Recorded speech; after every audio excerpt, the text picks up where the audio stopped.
Kompüter. Kompüter informasiya ilə işləyən qurğudur. Kompüterin əsas hissələri: monitor, mətnləri və şəkilləri ekranda əks etdirir. Klaviatura, mətnləri kompüterə daxil etmək üçündür. Siçan, kompüterə komanda vermək üçündür.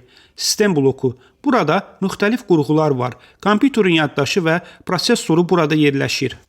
Sistem bloku nədir? Sistem bloku kompüterin əsas hissəsidir. O, bütün mühüm elektron komponentləri özündə birləşdirən metal və ya plastik korpusdur. Sistem blokunun əsas hissələri: mərkəzi prosesor, kompüterin beyni hesab olunur.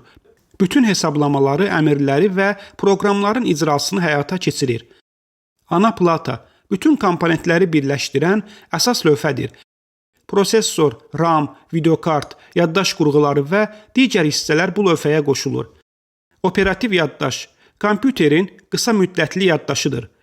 Proqramlar işləyərkən məlumat müvəqqəti olaraq burada saxlanılır. Daimi yaddaş, fayllar, sistem, proqramlar və oyunlar burada saxlanılır. Videokart, qrafikləri, videoları və oyunlardakı görüntüləri emal edir.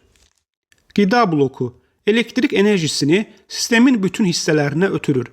Voltajı tənzimləyir və komponentləri qoruyur.